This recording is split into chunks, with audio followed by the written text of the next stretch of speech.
Hola amados hermanos, ¿qué tal están? Soy Giselle Rojas. Habíamos dicho que en el día de hoy vamos a tratar un tema importante, que es entra en lo sobrenatural de Dios. Creo que es un tema que para la iglesia tiene que estar lo principal, lo primero, es una cosa que, bueno, pues todos los cristianos hemos experimentado y de alguna manera pues es importante que nosotros pues hablemos de ello, porque eso ha generado una serie de conflictos, rivalidades muy parecidas a la que se da o se dieron en los Corintios a causa precisamente de los carismas, de dones, de no entender lo que es lo sobrenatural. Y pues claro, nosotros vamos a intentar dentro de lo posible pues hacer un trabajo bonito, una cosa que se pueda entender, que el pueblo pueda conocer y comprender un poco lo que es lo sobrenatural. Partimos del fundamento que sobrenatural es todo lo que está fuera de lo natural, es decir, todo aquello que mis ojos no pueden percibir, todo aquello que de alguna manera me afecta es sobrenatural, porque mis ojos no lo pueden ver. Es un poco como la metafísica, como dirían los antiguos griegos, que está más allá de la física, que yo puedo conocer de manera natural. Sabemos que las personas en el mundo se dedican pues un poco toda la vida a querer interpretar y a querer entender lo que es el mundo, de dónde venimos, hacia dónde vamos, y todo eso pues nos quedó un poco limitado porque nosotros no tenemos ese conocimiento, no tenemos esa capacidad de trascendencia hasta que llegamos al conocimiento de Dios. Es decir, que el que nos da la capacidad a nosotros para entender, por ejemplo, que existe un mundo sobrenatural que no es este que ven nuestros ojos, es Dios. Por consiguiente, cuando nosotros hablamos de lo sobrenatural, nos referimos a todo aquello a lo que tenemos acceso cuando el Espíritu Santo de Dios entra en nosotros por medio de la fe. Entonces, amados hermanos, el Espíritu Santo sabemos que es un espíritu que estaba desde el principio en la tierra. De hecho, el mundo fue hecho por Cristo y para Cristo, es decir, para que nosotros poseyéramos esa unción del Espíritu Santo y manifestáramos una serie de cualidades que el Espíritu tiene que tener para, de alguna manera, manifestar ese mundo sobrenatural en el que nosotros estamos en la tierra, pero conociendo cosas que son sobrenaturales. El mundo espiritual que no se pueden conocer si no es por medio de la visión del Espíritu Santo. Cuando la persona da el paso de fe, la persona entra a un mundo sobrenatural, la persona entra al camino del Señor, el Espíritu le va a manifestar y le va a mostrar, le va a abrir el ojo espiritual en su mente para que él pueda de alguna manera pues tener acceso al conocimiento de una realidad espiritual universal, que es que estamos en la tierra para un fin que es la salvación del alma y que existe otro mundo al cual vamos el día que morimos, y pues evidentemente pues todo eso lo tenemos por el conocimiento del Espíritu Santo. Ahora bien, el Espíritu Santo viene por la fe, como nos dice el libro de los Hebreos. Nos dice el mismo apóstol Pablo también en Romanos, que la fe viene por el oír con fe. Una vez usted cree, pues usted viene el Espíritu Santo a usted, a obrar en usted. Y ahí es donde está el problema. Nosotros somos el cuerpo de Cristo, es decir, la iglesia es un cuerpo. Nosotros vamos a tomar, por ejemplo, el fundamento de 1 Corintios a partir del capítulo 12 al 16 o al 15, para explicar un poco el tema de los carismas y los dones del mundo sobrenatural, porque precisamente por no entender situaciones que el apóstol Pablo nos muestra, pues hay muchos errores, hay mucha anarquía a nivel de los dones, hay mucha anarquía, no se conoce realmente qué son los dones del Espíritu, mucha gente no los ha experimentado, otra gente lo ha experimentado y se ha desviado porque no ha producido fruto, y pues de todo eso es que vamos a hablar. ¿Qué tenemos? Nosotros somos el cuerpo de Cristo, y Dios estableció, según Efesios 4, que iban a haber 5 ministerios: el ministerio apostólico, el ministerio profético, el ministerio evangelístico, el pastoral, el de maestro, y todos estos ministerios están encaminados para llevar a cabo la obra de Cristo. Aparte de eso, individualmente, cada individuo recibe poder del Espíritu Santo según el ministerio, es decir, existen exactamente 12 dones. Ahí dicen que son 9, pero no son 9, hay más. Y lo vamos a explicar detalladamente porque eso es revelación del Espíritu Santo. Nosotros conocemos que no es solamente venir a Cristo por fe, sino que ese mundo sobrenatural que entra en ti por medio del Espíritu Santo va a manifestar unos dones en ti, y esos dones del Espíritu Santo van a hacer de ti una persona que tiene un poder sobrenatural para conversión y un poder sobrenatural para llevar a cabo la obra de la fe. Por ejemplo, cuando nosotros recibimos los dones que recibimos, por ejemplo, el bautismo del Espíritu Santo, no es garantía de que él permanezca, pero sí que es verdad que los dones y el llamado son irrevocables. Por consiguiente, yo puedo recibir el don de lenguas, que es para hablar en lenguas angélicas o diversos géneros de lengua, como se manifestó en Pentecostés, para hablar que te entiendan en diferentes idiomas. Puedo interpretar las lenguas, que es otro don de interpretación de la lengua.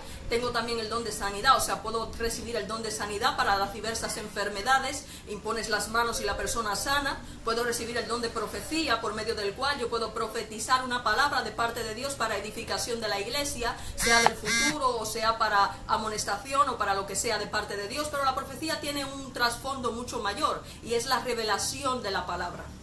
Generalmente el espíritu de la profecía, la ventaja que tiene es que ayuda a los creyentes a no perderse en el camino de la fe y en la interpretación de las mismas escrituras, porque sabemos que las escrituras están en parábolas y todos recibimos el espíritu de la profecía, como lo vimos en Moisés en Números 11, cuando se hablaba de que fueron investidos esos ancianos, para llevar a cabo, evitar que la ley de Moisés se perdiera a causa de la rebelión. Así que ese Espíritu Santo que nosotros recibimos, que fue la misma encomienda de los 70 que llamó Jesucristo, pues viene de alguna manera para guiarnos a nosotros a permanecer en la doctrina, y es ahí donde vamos a entrar en materia cuando estemos tratando al apóstol Pablo en 1 Corintios a partir del capítulo 12. Amados hermanos, habíamos hablado del don de sanidad, tenemos el don de milagros, vimos un milagro en Cristo, convirtió el agua en vino, en las bodas de Caná, también vimos que Dios abrió en dos el mar a través de Moisés ungido, hemos visto milagros de toda clase, por ejemplo, un milagro es resucitar a un muerto. Es diferente a la sanidad. Yo cuando hago que un espíritu regrese al cuerpo una vez ha salido, tomando en cuenta que hay una codificación en el mundo espiritual en que los que van inmediatamente al infierno no pueden salir de allí, pues ese es un don que yo tengo en función pues del llamado. Es el don de milagro para hacer diferentes tipos de situaciones o cosas que son milagrosas a fin de que la gente crea. Hay gente que ha experimentado toda clase de situaciones con milagros, pero bueno, los milagros siempre van encaminados a la edificación de la iglesia, no a la idolatría. Luego hay por ahí cada cosa que, bueno, pues la analizaremos un poco en el camino, si Dios no lo permite y no hay ningún inconveniente, porque estamos en un país como República Dominicana y ya saben que puede haber cualquier problema, si hay algún corte o lo que sea, pues vamos a seguir el vídeo más adelante, pero bueno, por lo pronto seguimos con el tema que nos acomete. Hemos hablado del don de ciencia, de sanidad, y ahora vamos a ver la ciencia. Por ejemplo, el don de ciencia es un don que permite que la persona pues conozca lo oculto. Dios derrama la información que a través de su Santo Espíritu Él puede percibir en la vida de las personas que ven a través de sus ojos, y esa información Él la derrama como un río sobre ti o en tu cabeza para que tú puedas tener esa información. En el momento que ves a la persona se activa el don y te da a ti la revelación del pasado de la persona, de los hechos que ha hecho, de la situación general que tiene. Ese don es complicado porque muchas veces Satanás juega mucho con el don, en tanto que en el mundo pues se mueve la mentira y Satanás trata de manipular siempre para que el don no suceda. Es el caso de que Dios te manifieste que una persona tiene un pecado oculto, por ejemplo, sea de pecado de sexualidad, sea de pecado de homosexualidad, de lo que sea, pues Dios te lo manifiesta, pero siempre Satanás tratará de desviar la atención hacia esa verdad porque es muy poderosa. Ahora, el que lo vive, el que conoce los secretos, el que ve las cosas ocultas de Dios, ella ve. Entonces, cuando Él te da ese don, que es un don que se derrama toda la información en el mundo espiritual sobre tu cabeza, tú puedes comprender, tú puedes mirar lo que es el mundo oculto de las personas, su vida entera. De hecho, solamente con escuchar la voz de la persona, inmediatamente la información de su vida pasada, el hecho donde sucede, lo ves porque está en ti el don. Es igual que las lenguas que descienden solas, es un don que hay en ti. Igual que el don de la fe. O sea, hay gente que recibe el don de la fe para poder creer aún en lo imposible, es decir, que aunque sus circunstancias sean totalmente adversas, totalmente difíciles, pues puedan llevar a cabo obras que de forma natural en su propia carne no podrían llevar a cabo, sino porque el don de la fe está impuesto en ti y tú vas a hacerlo en cuanto tu voluntad no lo quiere. Eso es un don de parte de Dios. También se dice que el recibimiento del Espíritu Santo también es un don, es decir, tener el Espíritu Santo es un don, porque se dice, y recibiréis el don del Espíritu Santo, que es el Espíritu que te va a guiar a ti a toda verdad y a manifestar pues esos dones. Vimos en el libro de los Hechos muchas circunstancias en las que la gente recibía el bautismo en agua, pero no recibía el don del Espíritu Santo y había que imponer las manos para que recibieran ese don. También tenemos otra situación, hay dentro del don, se podría decir del don de ciencia, el poder contemplar en cada persona el problema real que tiene a nivel de enfermedad. Es decir, ves a una persona y es como ver una radiografía de todo su cuerpo, en sus órganos puedes contemplar qué parte del órgano está enfermo, sobresale, es como una especie de radiografía espiritual que el Espíritu Santo hace, y eso te permite a ti identificar la enfermedad donde está, esa enfermedad cuál es, si hay un cáncer, si hay un problema en la cabeza de Alzheimer que está ahí latente, si hay un problema en el colon, en cualquier parte del cuerpo, ese don de sanidad te permite a ti verlo. Lo sé porque lo he experimentado, más que nada por eso. Entonces, este don es el que permite que veas las enfermedades. También aparecen letras encima de la cabeza de la persona, la circunstancia que tiene, sea que está enfermo, sea que tiene un problema de injusticia, sea que tiene un problema de pecado oculto de fornicación, sea que tiene un problema de tabaquismo que no ha manifestado, pues todo eso se activa en el momento que ves a la persona. Es el don, podemos decir que dentro del don de ciencia. Por otro lado tenemos el don de omnisciencia, que es un don que te permite a ti, por ejemplo, yo estoy aquí sentada, pero tú estás hablando de mí en una sala en Estados Unidos, yo estoy aquí, pero mi espíritu, el Espíritu Santo, está viendo lo que tú estás haciendo, yo lo estoy viendo como si estuviera viendo yo. O poder estar en un lugar como la playa, si estando yo sentada en este lugar, poder tocar la arena, poder tocar el océano, poder tocar el agua, poder las piedras, y todo desde el lugar donde yo estoy. Esa es la omnisciencia del Espíritu Santo. Es un don complejo, es un don lindo, pero es un don que está ahí. También está el de liberación espiritual, o sea, experimentar que cuando tú estés presente en una persona, por la unción que hay en ti, la persona se le manifiesta el demonio que tiene, o los espíritus inmundos que tiene dentro. Si hay un quebrantamiento necesario de su espíritu, la persona cuando está oprimida en el mundo espiritual, en su espíritu dentro, lo que le pasa a la persona es que está en un estado de gritar, o sea, el espíritu se pone como cuando no puede más, cuando no soporta más. Y en el mundo espiritual la persona está desesperada cuando viene a ti o tú te acercas a la persona. Cuando tú te acercas a la persona hay una liberación, la persona quebranta el yugo que hay dentro y esa opresión sale y la persona se quebranta. Es cuando tocas a la persona, que generalmente cae al suelo, pues es una especie de liberación espiritual de la opresión que la persona tiene a consecuencia de un problema de índole espiritual, pues ya sea por influencia, ya sea porque ha cometido un pecado del tipo que sea, no lo ha podido sobrellevar, no lo ha entendido, y el espíritu quita la opresión, como cuando tienes una herida sangrante y necesitas que la sangre salga para que esa opresión pues no acabe con el cuerpo.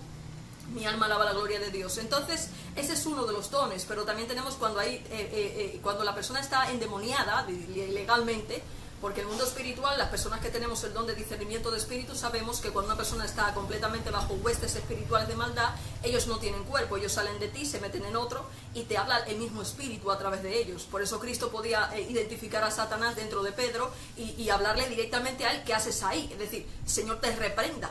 Es decir, que tú puedes conocerlo porque tú no ves solamente el espíritu de la persona, sino los espíritus inmundos, las huestes de maldad que están operando en la persona, que tienen un brillo muy parecido al Espíritu Santo, pero no es el Espíritu Santo, son huestes de maldad. Entonces, cuando esas huestes te ven, tienen que revoltearse porque el Espíritu Santo que hay en ti las hace que tiemblen. O sea, ellas no pueden soportar la luz, no pueden soportar la unción, en tanto que ellos están en tinieblas y tú estás en luz.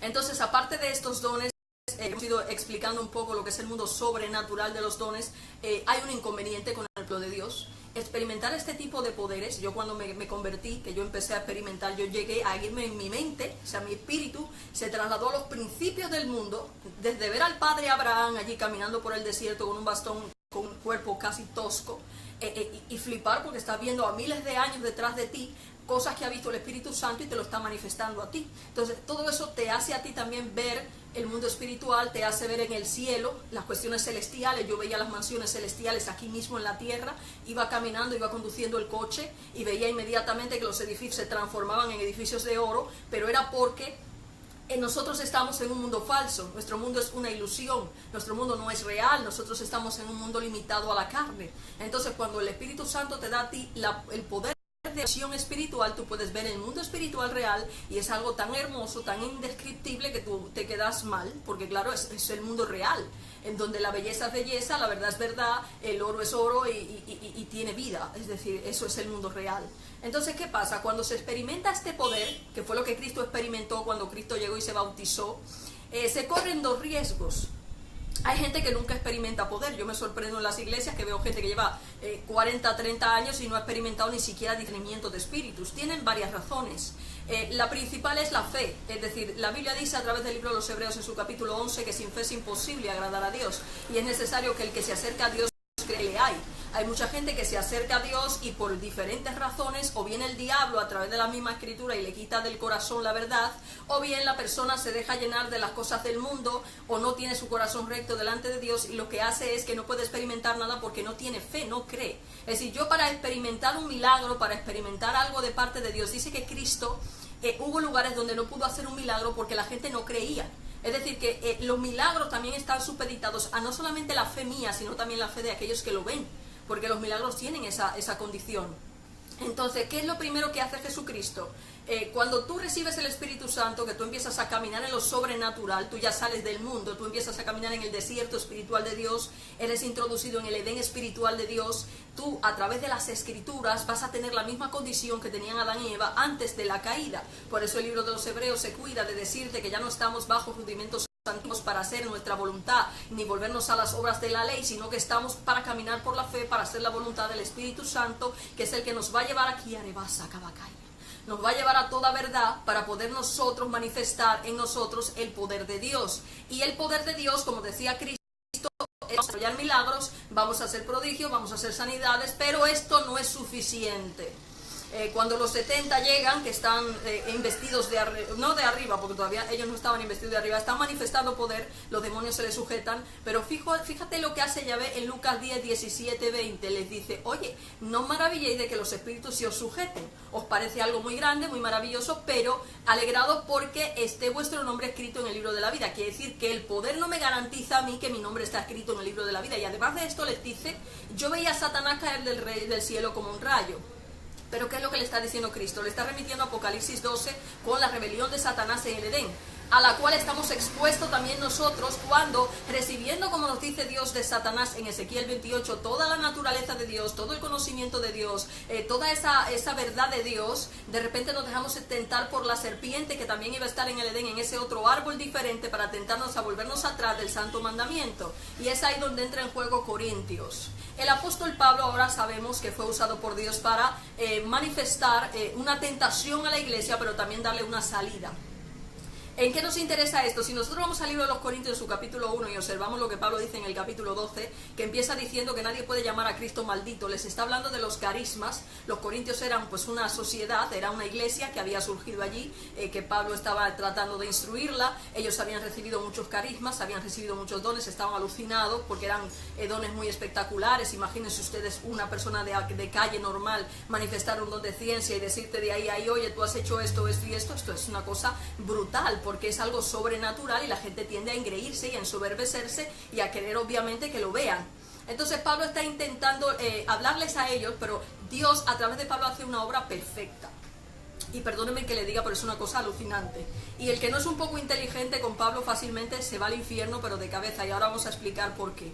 Cuando él está hablando en 1 Corintios, en su capítulo 12, Pablo les está explicando a ellos una cosa. Y es que nosotros no podemos caer en la idolatría, porque nadie puede llamar a Cristo maldito, dice la palabra. Cuando usted no vive lo que Cristo vivió a nivel de los dones, a nivel del ministerio, usted está maldiciendo a Dios, porque usted lo está negando, usted se está rebelando. Es decir, Cristo cuando recibe el poder, que hace, inmediatamente se niega a toda gloria que viene de los hombres. Satanás en el desierto, que fue la alegoría del desierto, que se le va a explicar un poco lo que él lo va a tentar con las mismas escrituras, a volverse atrás, a buscar la fama, a buscar el poder, a buscar los prestigio con los dones. Y vemos lo que le dicen los hermanos a Cristo: ¿por qué no te muestras con los dones que tienes para que la gente te vea? Porque todo el que hace algo así es para que lo vean. El mismo Pedro le dice: pero tú, ¿por qué vas a morir? Si tú puedes ser rey. Si a él querían hacerle rey, querían darle gloria a los mismos hombres del pueblo en base al poder que había recibido de Dios. Pero Cristo, que está consciente por el Espíritu Santo que ese no es el camino de los dones, que nosotros no estamos llamados a encerrarnos en templos, por decirlo así, para manifestar dones y engreírnos y estar presumiendo de ellos delante de los hermanos, pues está hablando del mismo Pablo de antemano, que en los Corintios se estaba manifestando esa idolatría, se estaba manifestando algo que era de un culto más bien pagano, y había que huir de eso porque, como va a explicar más adelante en el versículo 7 sobre el amor, es más importante manifestar frutos espirituales que dones, porque los dones pasan, pero los frutos espirituales son los que te garantizan a ti que tú vas a alcanzar esa salvación de la que Cristo le habla a esos 70, y que van a garantizar que tu nombre esté escrito en el libro de la vida, para que no te caigas como Satanás del Edén, rebelándote y yéndote detrás de Babilonia, que es lo que pasó un poco. Por eso se habla de la alegoría del rey de Tiro, que se ensoberbeció en el Edén de Dios. ¿Por qué? Porque se vio con ese poder, se vio con esa unción, e inmediatamente quiso utilizar los dones que tenía, a través de ¿qué? ¿O para qué? Para hacerse rico, hacerse famoso, empezar a comerciar. Por eso toda la Biblia habla de las hechicerías de la Babilonia, porque sería una iglesia que se dispondría a usar los dones que Dios le dio por influjo ya de Satanás, porque iban a estar revelados, para su propio beneficio, provocando que iban a caer en rebelión. Entonces vamos por partes. Estamos hablando de los corintios. Los corintios tienen el problema de que están manifestando dones, pero se están ensoberbeciendo. Le está diciendo el apóstol Pablo, mira, es mejor que tú manifiestes frutos espirituales, pero esos frutos ¿de dónde vienen? En Corintios, en 1 Corintios 15, él les va a explicar el misterio de la resurrección. Cuando él les dice que la persona tiene que resucitar de la siguiente forma. Él le pone la alegoría de Adán y de Cristo. En Cristo todos murieron por la rebelión en el Edén. Nosotros estamos en la misma condición de Adán y Eva. Tenemos dos árboles, un evangelio que te va a guiar a ti a la verdad, otro que te va a guiar a ti a la mentira, tentándote de manera muy seductora.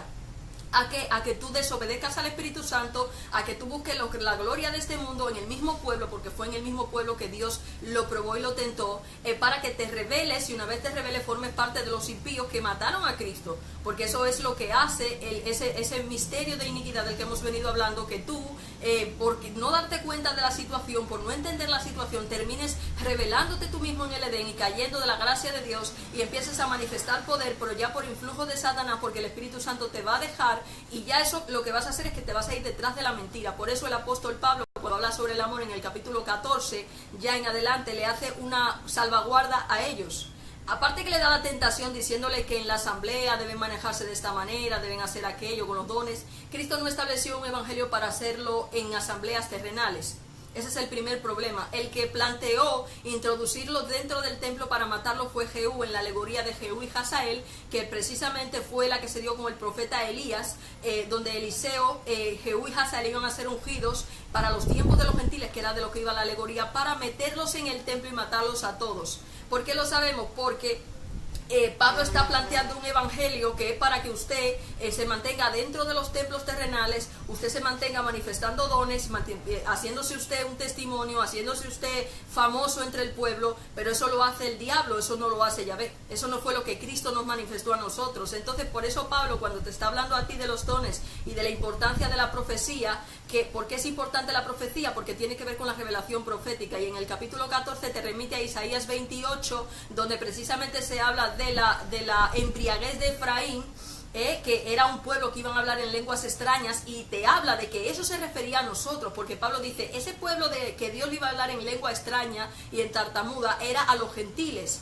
Por eso él lo remite, por eso él dice Isaías que él a los gentiles le iba a dar la información, la verdad se le iba a dar un poquito aquí y un poquito allí, para que ellos por soberbios fueran enlazados y presos en las mismas escrituras. ¿Por qué razón? Porque Dios iba a dejar todo en parábolas, y para poder alcanzar la verdad solamente por el Espíritu permaneciendo en la verdad de Cristo, tú ibas a poder alcanzar la realidad de la salvación y comprender en todo caso cuál es el camino de Jesucristo, para no perderte, porque en Cristo que vimos un Cristo que recibió poder pero se negó a toda gloria de hombre, se dedicó a ir hacia la muerte. Cristo no fue a buscar gloria dentro del pueblo, porque eso es ilógico. Hebreos te dirá más adelante, cuando está hablando de lo que es el Cristo, te dice que nosotros no vamos a trabajar, si pecáramos voluntariamente después de haber conocido la verdad. Esto se refiere a caer en el Edén como cayeron Adán y Eva, porque en Corintios él te está hablando de que nosotros estamos en la condición de Adán. Si cayéramos otra vez en rebelión por estar buscando las cosas de este mundo e irnos detrás de Satanás, dejarnos tentar, como dice la serpiente, no hay más que una horrenda expectación de juicio, porque si ya conoces por el Espíritu la verdad y todavía te complaces en seguir en la idolatría que querían estar los corintios con los dones del Espíritu para permanecer en el templo, cuando Cristo dice que tuvo que salir fuera a padecer la cruz, pues evidentemente tú estás loco. O sea, tú estás haciendo algo que es para condenarte tú mismo, porque vas a utilizar los dones del Espíritu es decir, para hacer las obras de Satanás. Entonces, que ahí es donde entramos nosotros en el asunto. Fijaos en Cristo, dice el libro de los Hebreos en su capítulo 12, 2, 3.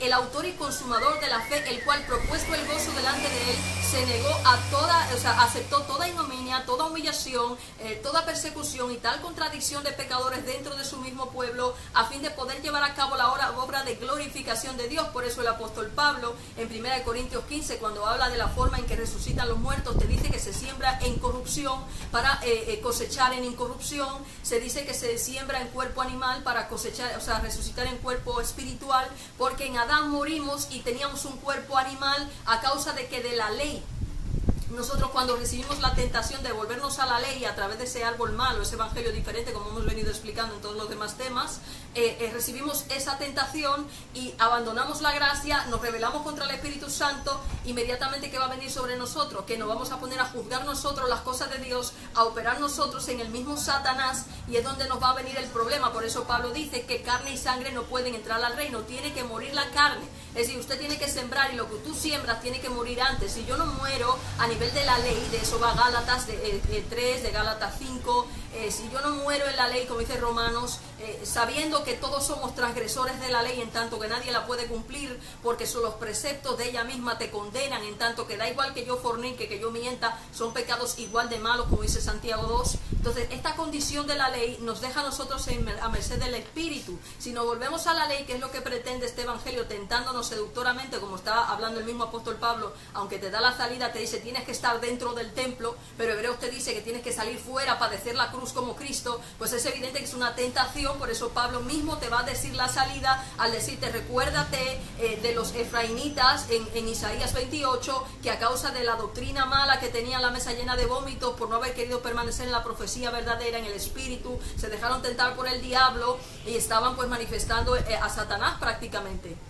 Por eso 1 Corintios en la parte final te dice que, oh, ¿dónde está muerte tu aguijón? A ver si tengo por aquí la palabra exacta. Dice, la muerte ha sido devorada por la victoria, ya al final del capítulo 15. Dice, ¿dónde está, oh muerte, tu victoria? ¿Dónde, oh muerte, tu aguijón? El aguijón de la muerte es el pecado, y el aguijón del pecado, y la fuerza del pecado, la ley. Es decir, el aguijón de Satanás, ¿dónde te muerde? A través de hacerte volver a la ley. ¿Cómo? Introduciéndote preceptos de carácter legal para que tú creas que puedes vivir por esos preceptos, y en vez de hacer la voluntad de Dios te vayas a dedicar a hacer sacrificios vanos que no salvan. ¿Cómo? Quedándote en las iglesias, yendo todos los días a ayunar, a rezar, en vez de hacer la voluntad de Dios, que es para quebrantarte esa carnecita por la muerte de cruz, que es de la maldición en la ley, para que esa carne tuya, ese poder que hay en ti, pueda manifestar verdad, que es lo que hizo Cristo. Él, a pesar de tener todo ese poder, tuvo que someterse a la humillación, tuvo que ser quebrantado a causa de la voluntad del Espíritu Santo, que lo guió a la muerte en la ley, porque la muerte de cruz es por maldición en la ley. Ojo al dato, que la gente no entiende eso, es simbólico, pero es así. Por eso Cristo, cuando muere, que resucita, dice, miradme que yo no soy espíritu, que estoy en carne. Es decir, ¿qué pasa? Que os creéis que esta muerte es literal. Esta muerte le va a acontecer a todo cristiano a nivel de resurrección espiritual. Si yo mi carne fue asesinada para que mi espíritu fuera vivificado. Es decir, yo no puedo, si yo no soy muerta en mi carne, que es en la ley, que es la que le da vida a mi carne, si yo no soy muerta en mi carne, yo no puedo glorificar a Dios, que es lo que pasaba con Cristo. Entonces, todo creyente que viene a Cristo, si no camina el camino que Él caminó, los mismos dones se van a volver en su contra. ¿Por qué? Si nosotros le seguimos el rastro a Satanás en las Escrituras, vamos a dar con Babilonia. ¿Cuál era la acusación de Isaías a los efraimitas? Que eran unos ebrios. ¿Qué es la ebriedad? La ebriedad en la Biblia es Babel, es Babilonia. Es decir, te has ido detrás de un evangelio leudado que te produce a ti una satisfacción de tu carne, porque te has dejado morder por Satanás, que te ha ofrecido los reinos de la tierra, no te has dado cuenta, te has satisfacido en eso, y ahora estás haciendo las obras del diablo, satisfaciendo tu carne, pero para perdición de tu propio espíritu. Hombre, ¿a quién no le gusta lo bueno? A mí me encantaría, o sea, ¿a quién no le gusta tener riquezas? Pero eso no es el camino. Cristo no te dio a ti ese ejemplo. Por eso el mismo apóstol te dice a ti, cuando está hablando en los Hebreos, está diciendo, acordaros de aquellos tiempos cuando fuisteis sometidos a tantas persecuciones, en aquellos días cuando soportaron un duro y doloroso combate por la fe, y dice que fueron ultrajados, fueron perseguidos, fueron despojados de sus bienes de manera atenta. Es el versículo 32 del capítulo 10 de los Hebreos, donde se nos dice que los cristianos, a causa de no negar a Cristo, a causa de permanecer y no dejarse morder por el aguijón del diablo en las mismas Escrituras, iban a ser perseguidos, iban a ser vituperados, iban a ser despojados de sus propios bienes, como le pasó a Job, a causa de la fe, porque el proceso de Job tiene que sobrevenirle a todo el que cree, por los rebeldes, como dice la Biblia, que van a estar en el pueblo mordidos por el aguijón, que se van a ir tras el árbol malo, van a levantar ese sistema apóstata de Babilonia. ¿Por qué? La ebriedad, ¿dónde la encontramos? Jeremías capítulo 25, Jeremías capítulo 50, 51, 24 te dice que nosotros tendríamos que beber todas las naciones de la copa de Babilonia. Babilonia es una copa embriagadora porque tiene un evangelio leudado que va a embriagar a las naciones para trillar a todas las naciones con el Edén, en ese árbol malo que va a introducir el apóstol Pablo, la tentación de Dios a través de él, para enganchar a los gentiles, sacar a los justos y desechar a los impíos. Por eso cada vez que se habla de Babilonia en las escrituras se habla de la hechicera. El profeta Nahum habla de la hechicera a través de Nínive. Babilonia se habla en todo el libro de Apocalipsis de lo que iba a ser el poder de Babilonia y similar a Tiro. ¿Qué pasaba con Satanás? Que estaba allí en el Edén, se le había puesto todas las piedras preciosas, se había ensoberbecido, se había llenado de soberbia, se había creído que era Dios y empezó a juzgar como Dios a causa de ese árbol malo, que es un evangelio diferente para probar a la iglesia, y por eso hoy tenemos muchísimos ministros que tienen poder, están manifestando milagros, están manifestando lo que decía Cristo en Mateo 24, el 24 en adelante, iban a engañar incluso a los escogidos, pero están predicando rebelión porque esta gente no ha permanecido en Cristo, esta gente tiene dones, pero no tiene el poder de la revelación del Espíritu y se han ido por el camino que no es, entonces no tienen la revelación ellos y están haciendo como los grupos de Egipto, que no dejan al pueblo salir a adorar en el desierto porque ellos mismos son esclavos de corrupción. Mi alma alaba la gloria de Dios. Entonces el tema es complejo, pero es el tema que está aconteciendo. Por eso 2 de Timoteo en su capítulo 3 te dice que el pueblo para el fin de los tiempos iban a ser amadores de sí mismos, vanagloriosos, iban a tener todos los frutos de muerte, pero él no se lo está diciendo al mundo, se lo está diciendo a la iglesia. Es decir, esto se iba a manifestar en el pueblo. Es decir, ¿por qué les dice a ellos como los brujos Janes y Jambres en Egipto, en Éxodo me parece que 6? ¿Qué es lo que está pasando en Egipto? Pues que esta gente estaba manifestando poder, pero es un poder de brujería, porque ya no están operando en Dios. Y Faraón, como dice Romanos 9, pues era símbolo de a través de ese líder mundial que Dios iba a establecer por medio de las escrituras, a través de ese evangelio malo, en todos esos líderes de la gran ramera, que era la iglesia católica, y que ellos iban a endurecerse, pero Dios iba a dar a conocer a las naciones a través de él, porque Dios le placía de una misma masa hacer vasos de honra y vasos de deshonra. Entonces estos Janes y Jambres del evangelio son los que se dejan morder por Satanás en el Edén, a través del apóstol Pablo, que está como Feu puesto para engañarlos a todos, porque es para engañarlos, para meter al templo a los impíos y matarlos a todos, como bien nos dice la alegoría en el libro de los Reyes. Entonces tú te vas a ver envuelto en un problema cuando el poder viene a ti, te ensoberbeces, no vas a ir detrás de la muerte que Cristo fue, empiezas a operar en frutos de muerte, empiezas a recibir dinero a causa de que te llevas de lo que dice Pablo para seducirte, y cuando vienes a darte cuenta estás operando en Satanás porque te has dejado morder por el aguijón, estás manifestando poder, pero te das cuenta que tú de Cristo pues no tienes nada. Entonces la maldición que tú acarreas sobre ti, pues eso no hay donde ponerlo, y por eso es que hay muchos líderes que están muriendo en aviones y se mueren el grupo entero de la iglesia y están súper felices porque tú lo ves en la foto con la familia súper a gusto, súper felices, pero eso no es lo que vive un hijo de Dios. Tenemos ahí a Asaf, que es el ejemplo claro de cómo él se afligía viendo a los impíos la prosperidad que tenían, la felicidad que tenían, pero eso no es algo que es del pueblo de Dios. Excúsenme si no les saludo, es que este tema yo quiero hacerlo y a ellos les saludo al final. Es un tema bonito, pero es un tema complicado, y yo creo que un poco la iglesia entienda esta situación. Es decir, en el Edén, cuando tú entras o tú te ves adorando a Cristo, siguiendo el camino de Cristo, manifestando poder, pero muriendo para ser glorificado Dios en ti, dándote el verdadero acceso al libro de la vida, o sea, ese árbol de vida que es el evangelio verdadero, o cuando viene a ver llegas a causa de los dones, a causa de la unción, de lo que experimentas que es sobrenatural, te vas detrás del árbol malo, del evangelio que te permite ser rico, del evangelio que te manda a trabajar secularmente, para diezmar, para estar metido de los templos, alumbrando a otras luces que ya están alumbradas, en vez de hacer la obra de ir a padecer fuera como padeció Jesucristo por la voluntad del Espíritu. Te vas a negar a hacerle caso al Espíritu porque dices que eso no está en la Escritura, y entonces por ahí te vas a hacer las obras de Satanás y tú no te has dado ni cuenta, y te vas a hacer rico, vas a conseguir jet privado, vas a conseguir una familia muy linda, vas a conseguir dinero, vas a conseguir fama entre el pueblo, ay mi hermanito, le queremos, que ungido, que ungido, leche, que es maldición, es maldición. Mi alma alaba la gloria de Dios. Al final esa gente acarrea no solo maldición para ellos, sino para sus hijos.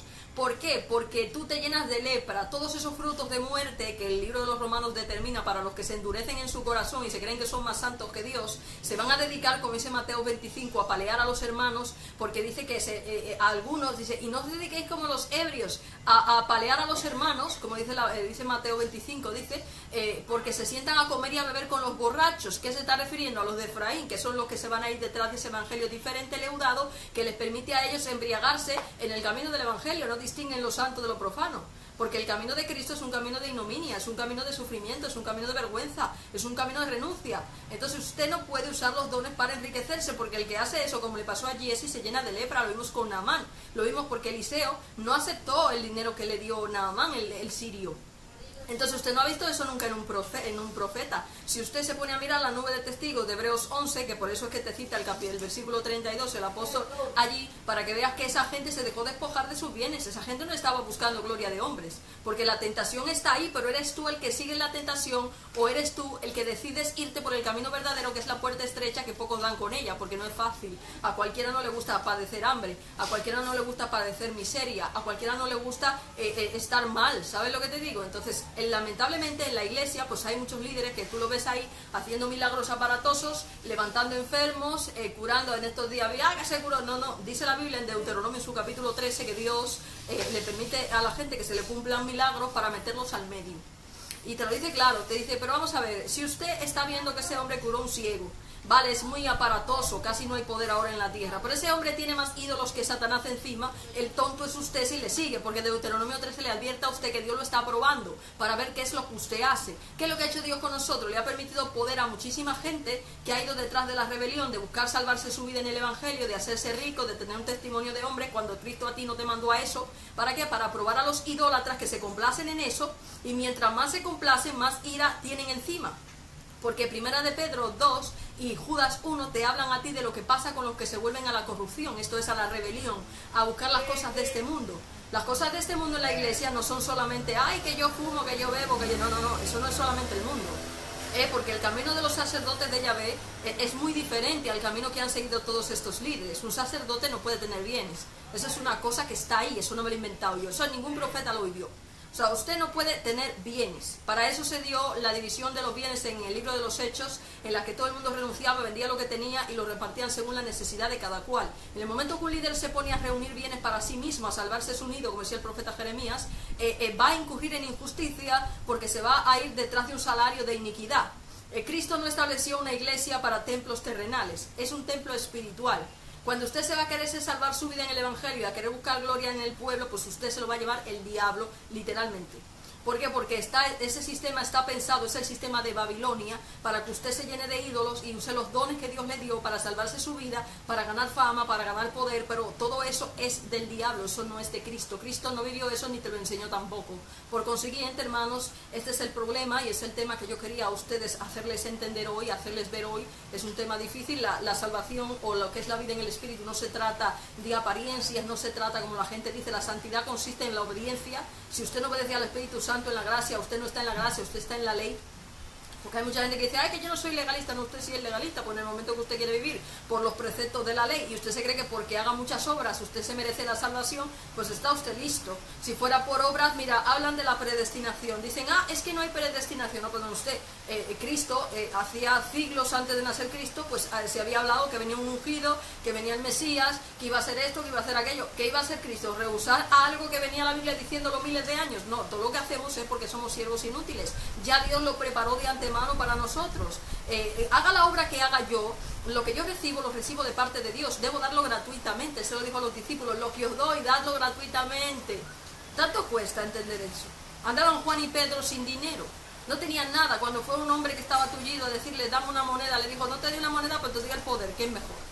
Le levantaron del suelo. ¿Pero por qué esa gente podía manifestar ese poder tan fuerte en ellos?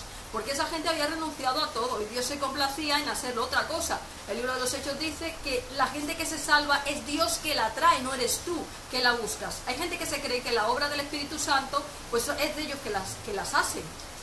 Y no, perdone usted, pero la obra del Espíritu Santo no es usted que la hace, es Dios. Dios es el que determina quién llama, quién no llama, quién se pierde, quién no se pierde, porque si a Dios no le place que usted se salve, usted no se va a salvar, créame. Así como Él hace lo imposible posible. Entonces, este es el tema que hemos estado hablando, es un tema que quiero alargarlo más, quiero extenderlo más porque es un tema importante. Hemos estado hablando del poder. Mucha gente no ha recibido, no ha experimentado, pero a veces créanme cuando les digo que casi mejor no experimentar tanto, porque al final los mismos ídolos de tu corazón te pueden desviar. Es muy peligroso el poder en una persona que no ha muerto, en una persona que no manifiesta frutos, entre otras cosas, porque cuando tú no tienes frutos vas a manifestar una soberbia única, te vas a creer que eres aquí la gran cosa y cuando vienes a saber hasta maltratas a los consiervos pensando que eres Dios cuando no lo eres. Entonces de esto se trata todo. Yo quiero que la gente tome conciencia en la iglesia de que estamos en el Edén, que ahí hay un árbol muy peligroso, que usted tiene que saber qué fruto se come. que aquí los dones del Espíritu no garantizan la salvación a nadie, todo lo contrario, más fácilmente te pierdes y acumulas maldiciones que tú no te imaginas. Desearía que todos profetizaran, porque todos somos profetas, en tanto que todos... ok, Máximo, muchas gracias, cariño. Vamos a tratar entonces de... si veis que hay algún corte o lo que sea, me podéis decir y seguimos el vídeo luego. Pues este ha sido el tema por hoy, hermanos. Gracias por todo. Vamos a seguir a ver si podemos hacer otro vídeo en otro momento sobre esta misma información. En el nombre de Jesucristo, muchas gracias. Esto ha sido todo por hoy.